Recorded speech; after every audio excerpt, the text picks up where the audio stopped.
Hola amigos, bienvenidos nuevamente. Eh, Hemos estado recibiendo algunos mensajes de todos ustedes y una de las inquietudes más importantes que hemos tenido ha sido cómo se forman los equipos exitosos, eh, cómo se manejan, cómo se construyen, las estructuras de un equipo de fútbol de alto rendimiento o un equipo profesional de fútbol. Y es muy particular ese tema porque es uno de los, tal vez de las situaciones un poco más complicadas, sobre todo no solo llegar a ser un equipo de éxito, sino también la constancia, mantenerse en el éxito. Ustedes ven que alrededor del mundo hay em, equipos que corresponden a algunas camadas de jugadores o algunos equipos de época. Podemos recordar el Barcelona de Johan Cruyff, de Frank Rijkaard y también recientemente em, el equipo de Messi, Andrés Iniesta, Xavi, ¿no?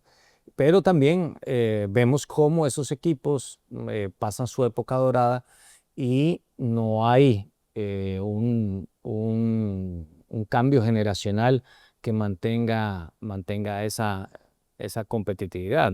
Creo que salvo por ahí, aunque ha tenido sus lapsos, el Real Madrid, por ejemplo, ha sido muy constante, aunque no son equipos tan formadores, son equipos que compran jugadores que siempre andan pues adquiriendo figuras de las más importantes a nivel mundial, que eso pues obviamente el que pueda tener billetera que lo pueda hacer, pero sobre todo hoy nos vamos a enfocar en la parte de eh, cómo armar un equipo de fútbol, cómo tener una estructura de fútbol ideal.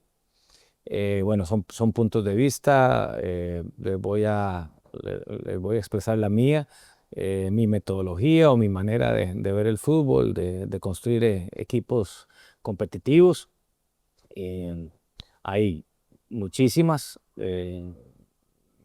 opciones y así como vemos la escuela inglesa, podemos ver la escuela italiana, podemos ver la escuela española, la escuela holandesa, que por ahí es donde empezó las bases de lo que puedo conseguir hoy como el fútbol que hoy comulgo, por decirlo de alguna manera, y bueno, sobre todo em, con la figura de Hans Westerhoff, que fue el director deportivo en ese entonces de Chivas Guadalajara y de Saprissa.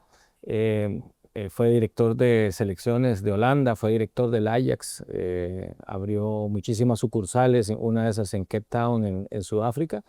Y bueno, él nos inició en este tema de la gestión deportiva, de la dirección deportiva, pero sobre todo más enfocada en fútbol, enfocada en el campo, no tanto administrativa.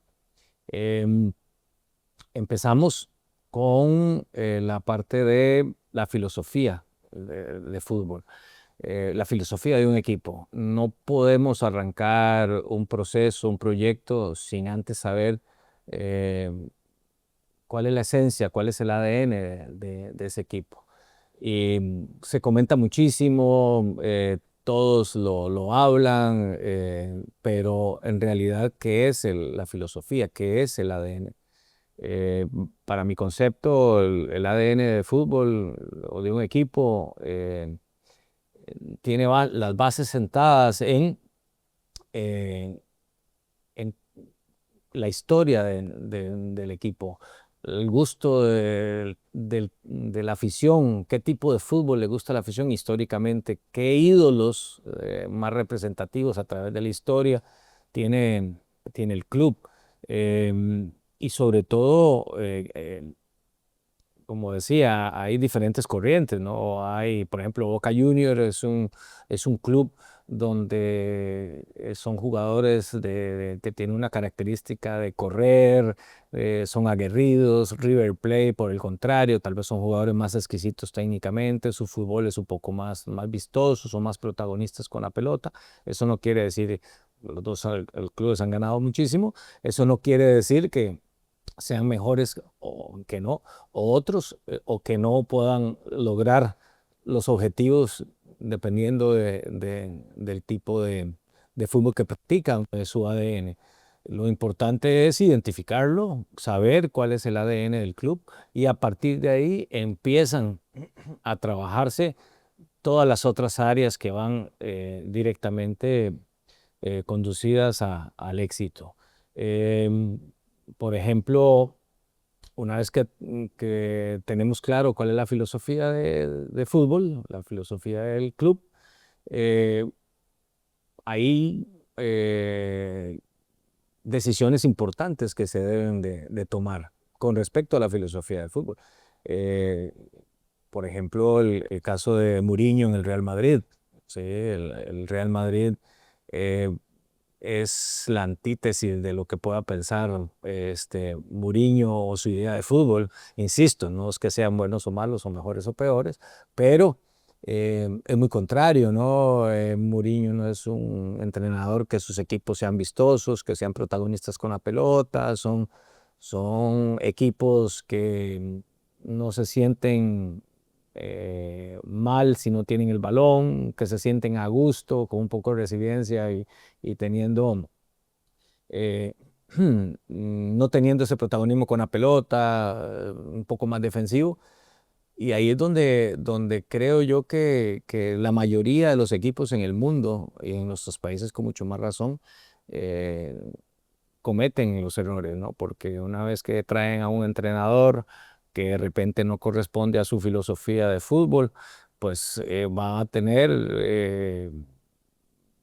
pues le están dando la potestad a un director técnico a que traiga sus futbolistas, a que traiga el perfil que él quiere y no necesariamente corresponde a, a una filosofía. A mí me pasó en algún momento el profesor Carlos Linares en el año 94, 95, fuimos bicampeones en Costa Rica con Saprissa, un entrenador uruguayo y bueno, era muy buen entrenador, por cierto, pero no era del gusto de la afición. Era un entrenador que si lográbamos anotar 3 goles era porque nos metían 2, no era un fútbol vistoso, era un fútbol muy práctico, tal vez muy rígido, muy defensivo, y aún así logramos ese bicampeonato. Siendo bicampeones, él nos siguió, porque no se ajustaba al ADN del club. Ese es un ejemplo muy claro y obviamente a nivel internacional. Y otro error que cometen sobre todo los dirigentes es de que si a un entrenador le fue bastante bien en un club, lo traen porque fue exitoso. Si no ven más allá de si realmente lo que él hizo, que puede ser que sí se dé, que sí tenga el éxito que se espera, o que sus filosofías entre los equipos sean muy parecidas, pero no necesariamente, para ser un poco más exagerado, un entrenador que fue eh, ganador en Boca Junior, por seguir con el ejemplo, vamos a traerlo a River Plate y por regla de tres va a ser campeón. Entonces, eso es una de las cosas que que tiene que pensar muy bien la dirigencia, ¿no? Decía eh, eh, Jorge Vergara, decía que él no sabía nada de fútbol, que por eso ponía a gente que estuviera tomando las decisiones de fútbol. Y que las acuerpaba y que el resto eran los resultados. Y creo que me parece muy práctico, muy funcional, me parece excelente. De repente los dirigentes cometen algunos errores que tal vez para la gente de fútbol sean un poco más lógicos, obviarlos o no ir por los caminos, ¿no? O equivocarse menos. Como digo yo siempre, el éxito nunca está asegurado, pero sí el minimizar los riesgos de fracasar. Y eso me parece que es vital para, para el funcionamiento de un club. Una vez que ya se tenga la filosofía, se busca el perfil del entrenador, que es una parte donde la dirección deportiva juega un papel fundamental, y busca los perfiles que se adecúen más a las necesidades del club. Normalmente se lleva un entrenador al club y lo que hace es, bueno, aquí está, este es tu equipo, hágalo, moldéelo y es más al gusto del entrenador que siguiendo una línea, ¿no? Eso es sobre todo la filosofía.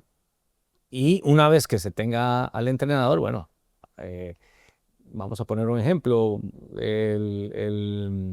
la filosofía de un club determinado es ser protagonista con la pelota, un fútbol vistoso, ofensivo, que no se defienda para que no te metan goles, sino para recuperar la pelota rápido, ir a atacar, que el fútbol sea de pie a pie. A partir de ahí, ya sabes, el entrenador tiene que comulgar con esa filosofía. Una vez que el entrenador es elegido, pues también es importante que el club ya tenga una metodología de trabajo. ¿Qué es una metodología de trabajo? Bueno, son manuales de entrenamiento, ¿sí? Donde si es esa línea que vamos a llevar, la que mencioné, bueno, son entrenamientos con balón, son entrenamientos sobre todo de situaciones ofensivas, ¿sí? De protagonismo, hay ejercicios físicos, ejercicios técnicos, o por supuesto que la parte de táctica es importante. Dentro de la metodología también es importante saber cuáles son los sistemas idóneos para que pueda funcionar ese ADN, esa metodología. Y una vez que se tenga ya una metodología o unos manuales de entrenamiento, pues ahí empezamos a ver qué perfil de futbolista se necesita. Ahí es donde entra el departamento de búsqueda de talentos o la visoría y analizar qué perfil de jugador para cada una de las posiciones se necesita, ¿sí? Para ser congruente con tu filosofía, con tu metodología, con tus manuales de entrenamiento. Ahora lo que necesitamos es el material humano. Entonces, ese recurso humano tiene que ser muy bien seleccionado. Hay diferentes tipos de visoría. La visoría masiva, que es prácticamente lo que hacen los clubes importantes a nivel nacional o a nivel internacional, donde captan independientemente de su puesto, simplemente ven los talentos y a partir de esa selección, pues van reduciendo la cantidad hasta que ya llegan algunos jugadores que se van a incorporar a los diferentes equipos de las divisiones menores o inclusive al primer equipo. Y está la otra, que es la visoría eh, individual o específica, donde necesito un portero, bueno, ¿qué perfil de portero? Y para eso, un paréntesis muy importante, todos los perfiles de los futbolistas tienen que estar claros en la institución. ¿Cuál es el perfil del portero, de sus laterales, de sus defensas, de sus mediocampistas, de sus delanteros? Hay un perfil técnico, hay un perfil táctico también, físico, por supuesto, de talle, de estatura y sobre todo ya nos da la línea de un fútbol vistoso, que ese es el ADN que estamos mencionando, pues también tener la posibilidad de ver la parte psicológica, sobre todo, ¿no? Que sea un jugador, primero, que se sepa el juego, eh, que tenga movimientos interesantes y aparte de eso, que sean buenas personas. Eso es fundamental, que inculcarles, dependiendo de la edad, el profesionalismo, ¿no? Y sobre todo en edades tempranas, que es importante que tengamos ese dato muy presente. Una vez que ya tengamos puesto por puesto, ¿sí? Identificado cuál es el perfil idóneo de los jugadores que van a formar parte del club. Pues se hace, ya esto es una situación un poco personal a nivel de dirigencia deportiva que me ha servido muchísimo. Utilizamos un plan que se llama Plan 55, que son 5 jugadores por puesto. Por eso les mencionaba al principio que no es de recibo, por decirlo de alguna manera, que hayan camadas de futbolistas o generaciones exitosas y que después desaparezca el equipo de la élite de ganar campeonatos. Sobre todo cuando se está en el éxito, ahí es donde hay que seguir trabajando. Entonces, este plan 55 que normalmente cuando estamos en la gerencia deportiva trabajamos es 5 jugadores por puesto. Obviamente, los primeros 3 o los 2 primeros, por ejemplo, el volante de contención, bueno, los 2 primeros volantes de contención son los que están en el primer equipo. El tercero, sí o sí, tiene que estar en la categoría inferior. En algunos lugares se llama reserva, en otros alto rendimiento, sub-20. Bueno, en el equipo inmediatamente inferior, categoría inferior al primer equipo, ahí tiene que estar el tercer volante de contención, el cuarto en la U17 y el quinto en la U15. Sí o sí, no es que de repente sí puede llegar, no, no, tiene que estar seguros de que para que estén en esos 5 jugadores, dentro de esos 5 jugadores, es importante que estemos claros que son talentos, sí, obviamente que les va a faltar un proceso dependiendo de la edad, pero que se sabe definitivamente que son talentos. Y de repente que si pueda, que suele suceder, que en la U13 esté el quinto volante de contención, pues no hay en la U15, inmediatamente ahí se empieza a trabajar la visoría individual, ¿sí? La específica.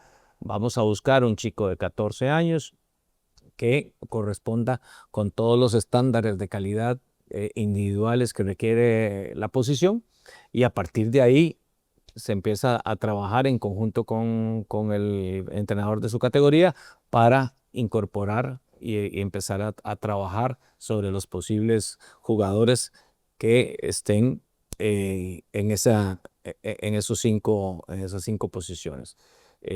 Trabajado eso, pues te aseguras de que tenés tu primer equipo funcionando, un equipo competitivo, pero también estás trabajando en tus divisiones menores. Eso a nosotros nos pasó en el 2004, cuando vino toda la metodología holandesa de Hans que mencionaba anteriormente.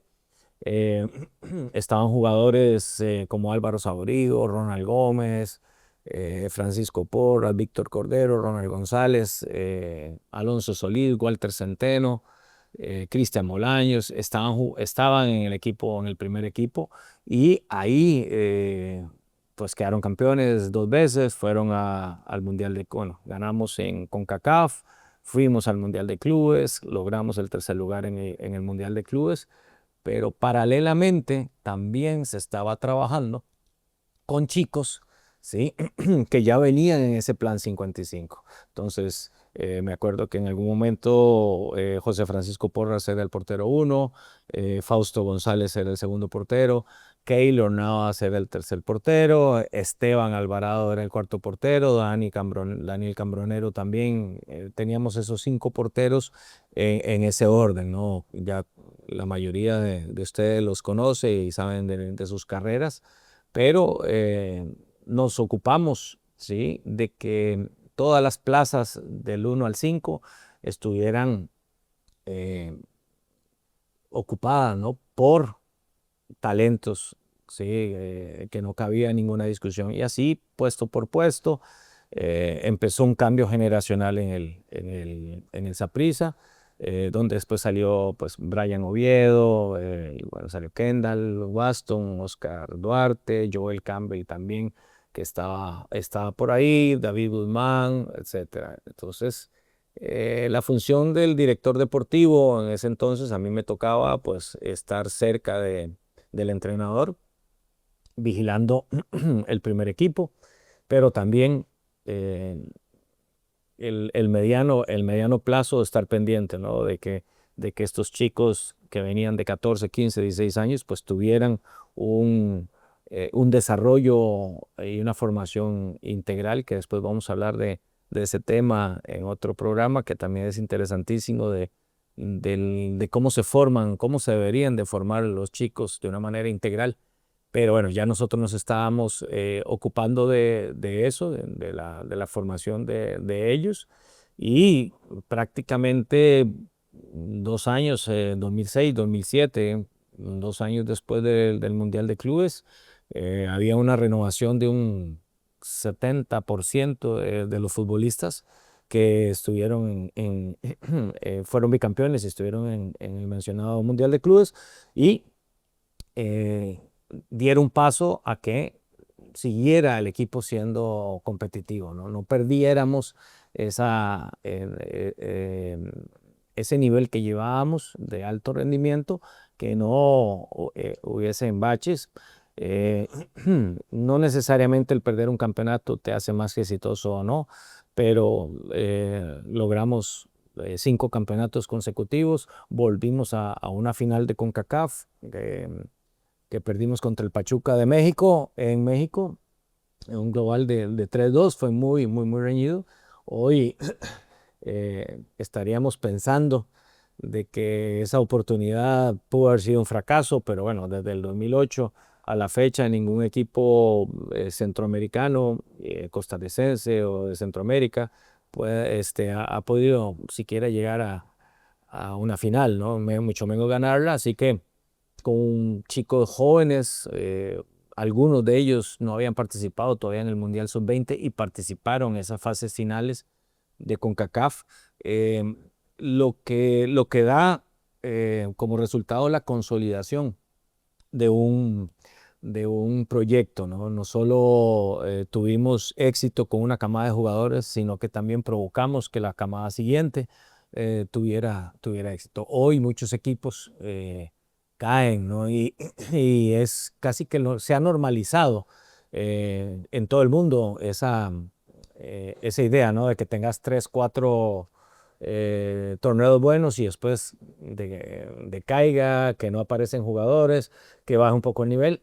Y ya, bueno, entonces ahí tenemos, eh, creo que desaciertos, sobre todo en personas que de repente no tienen ese know-how o ese conocimiento del tema, y que puedan cometer errores que tal vez para los que estamos un poco metidos en el fútbol se pueden ver no a simple vista, pero se pueden ver mucho más fácil. Tenemos más sensibilidad para poder llegar a identificar a dónde está el problema, o qué podemos erradicar, o qué camino tomar si hay que desviarse el camino, ¿no?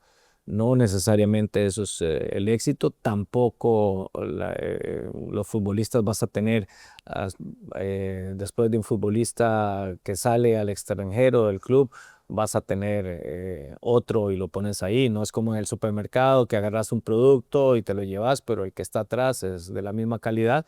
No necesariamente, hay condicionantes también que no solo depende de la estructura del club, ¿verdad? El fútbol no es una ciencia exacta, te da muchas variables, hay muchas aristas, y bueno, no necesariamente alguien que hayas trabajado, perdón, durante mucho tiempo y que haya sido un buen jugador pueda reventar a un muy buen nivel. Es, como lo decía, nada, ningún proceso, ninguna estructura te garantiza el éxito, pero sí esto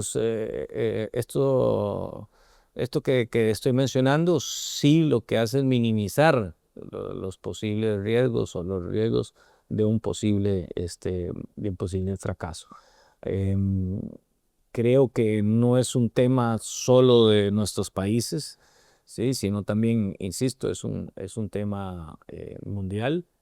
Insisto también, no es que un equipo va a ser 20 años campeón seguido, ¿no? Pero porque si todos trabajan igual, pues alguien, como decía Marcelo Bielsa, ganar es una cuestión extraordinaria, no siempre se hace. Lo normal es no ganar, pero te aseguras de que no hayan esos baches, esos vacíos de 4, 5, 6 años, sin algún título, sin estar ahí. Hay equipos que desaparecen y esa es la parte, ¿no? Puedes perder un título hoy, pero sabes de que vas por el camino correcto, que hoy lo perdiste por razones, como te digo, no son, como les digo, no son cuestiones de ciencias exactas, pero hay momentos en que por X o Y no se va a lograr los objetivos, pero em, seguís sobre la línea adecuada y más temprano que tarde, pues vas a dar con, cómo vas a encontrarte con una situación de un campeonato, de un torneo, en nuestros países de un campeonato centroamericano, con CACAF, ¿sí? O el campeonato nacional. Entonces, básicamente, sí, amigos, este es un poco em, eh, contestando alguna inquietud que tenía varios amigos que nos han estado escribiendo y bueno, ahí les dimos una muestra, ¿no? de cómo, por lo menos en mi caso, una experiencia personal, tanto en mi etapa de director deportivo como en mi etapa de entrenador, vivencias y sobre todo algunos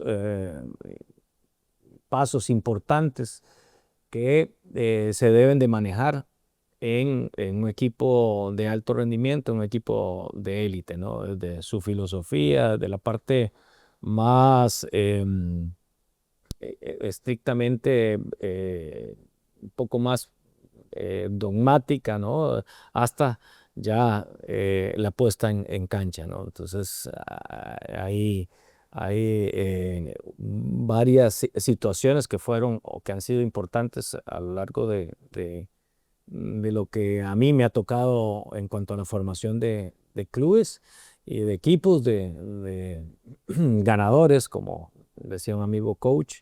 Y bueno, ahí espero que les haya gustado, que les haya, sobre todo, hayan quedado satisfechos con esta, con esta ponencia, con esta charla que tuvimos, sobre todo de un tema tan sensible, tan importante, tan vital y de repente sencillo que muchos clubes están obviando y que al final puede ser un diferencial entre ser un equipo constante en el éxito o de repente ser un equipo con altibajos o más bajos que altos. Así que bueno, los espero en la próxima. Saludos.